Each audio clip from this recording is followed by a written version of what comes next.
Hello all the crazy people out there, my name is Michael, I like wizards and dragons and making games, and last we left off in this introduction to GameMaker series, we had set things up so that we can have a camera which follows the player around and which is somewhat zoomed in on the player. That way we don't have to have things like the entire level taking up the entire screen, zoomed all the way out such that the player is only a couple pixels in the middle, which wasn't very nice. And this goes a long way towards making this feel like an actual video game, right?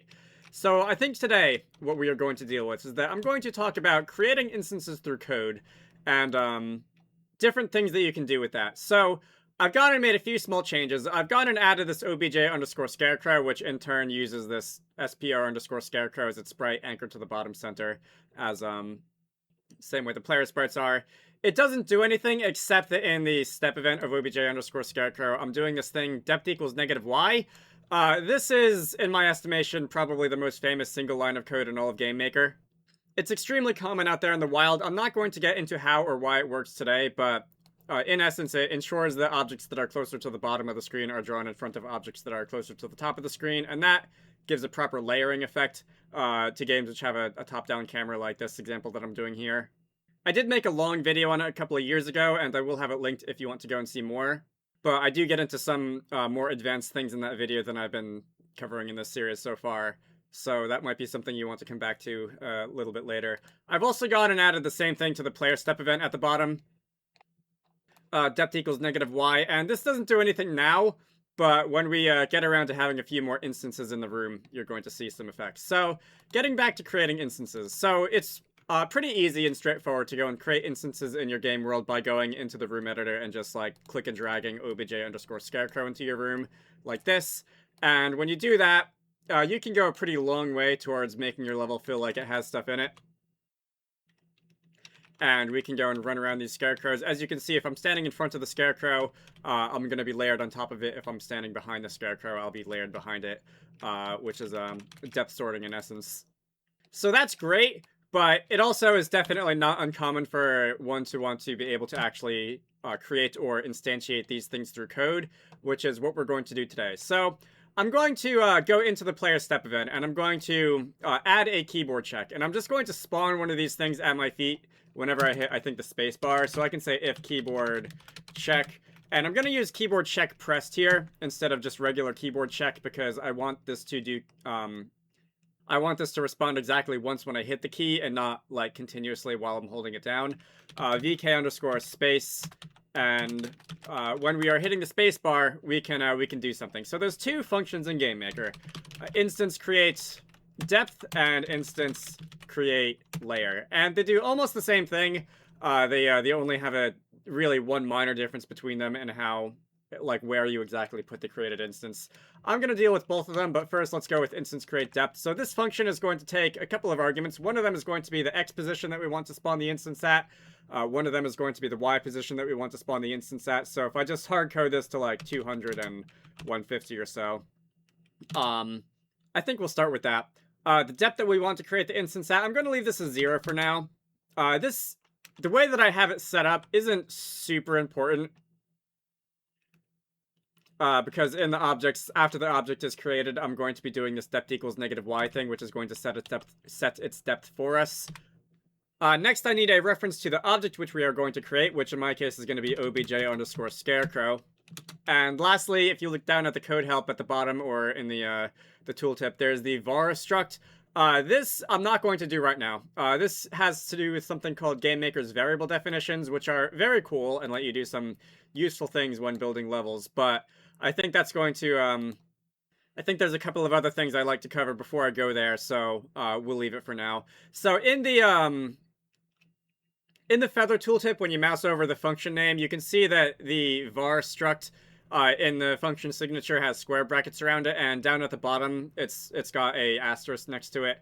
The fact that these two pieces of code help use different notation is a little bit confusing, but in general, if you're ever looking at like documentation or anything and you see square brackets around an argument to a function like this, that just means it's an optional argument and you can ignore it if you're fine with the default value.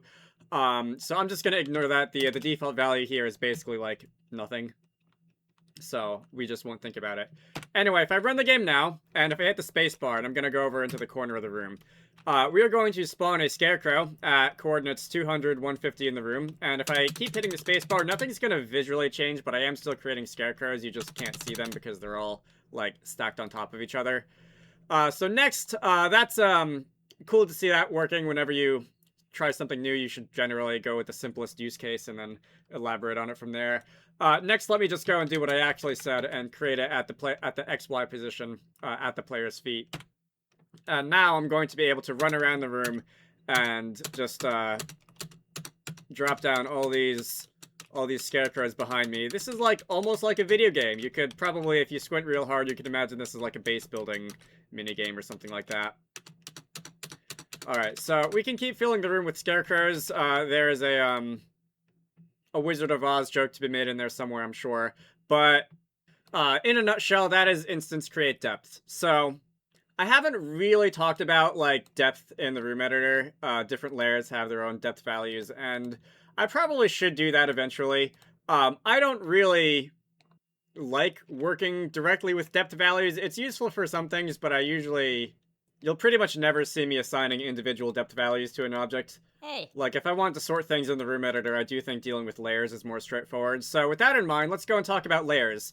So instance create layer is pretty much the same function, except instead of taking a depth value, so we've got the X that we want to create the instance at the Y, instead of taking a depth, it is going to take a reference to a layer. So that can be the name of a layer, such as instances over here.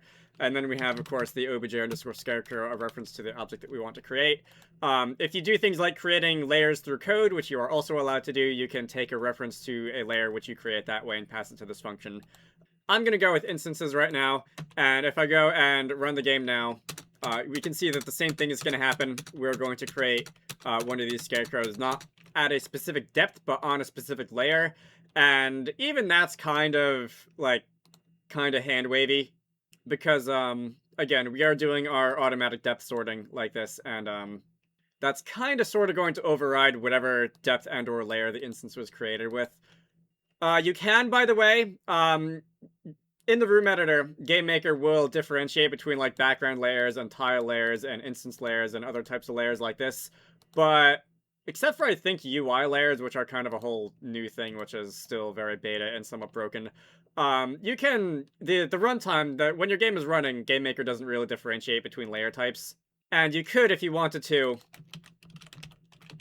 like, create an instance on, like, a tile layer if you'd like. You can't do that in the room editor, so if I select a room editor, if I select a tile layer and try to drag an object onto it, GameMaker's gonna yell at me and tell me to stop it. But if I do it through code at runtime, I'm gonna be allowed to do it just fine. That is an occasionally useful fun fact. I'm gonna say it's probably a good thing on the whole that GameMaker restricts your asset types in the room editor just to make it harder to accidentally put something on a layer you didn't mean to and, like, forget where it is and, like, get lost. But, when you're working with code, all layers are more or less the same and they all can have different, like, attributes like this, and, you can do whatever you want. So, that's fine. Next, the instance create depth and instance create layer functions will return a value, and what they return is not going to be like a number or a string or anything, but it's going to be a reference to the instance which we created. So let's go and do something with this, shall we? So I'm going to say the return value of this function in a variable, and I'm going to call it new instance. How about? The var keyword in front of a variable, I forget if I brought this up earlier, but this just denotes a variable as local to the code that it's running in. So there's a couple different types of variables in GameMaker. You have instance variables, which are bound to a particular instance. They'll continue to exist after the code that spawned them is finished running. And then you have local variables like this. And local variables, they will just stop existing after the code that has spawned them finishes running. So, like, after depth equals -y runs at the bottom of this code over here, this variable will disappear and you won't be able to access it anywhere else. I would like to make another video on local versus instance variables eventually. We'll get to that some other time. Anyway, once I have a reference to this instance which we created, you can do a few things with it. You can access the variables that the instance contains using what is known as the dot operator. So if I say new instance.x, This is going to reference the x-coordinate of the instance which we created rather than our own x-coordinate. You can, of course, new instance.y.